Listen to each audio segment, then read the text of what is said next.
mnyama kabisa, lakini ni madhabahu. Siku zote huwa nawatania hapa watu wa zamani.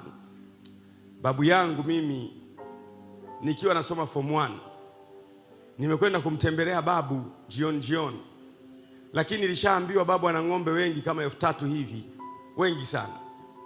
Sasa mimi mwanafunzi wa form 1 nimefika kwa babu jioni kama saa 10 saa 1 hivi,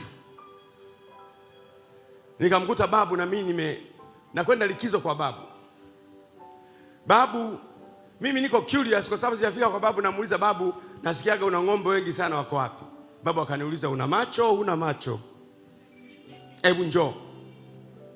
Akanisogeza, nikaona zizi kubwa linapita kama kule stendi, ilikuwa stendi ya mkoa kule Ubungo kule. Halafu akamwambia, akapiga mluzi, ng'ombe wote wakaangalia hivi. Ng'ombe akamwambia, simameni mumamke.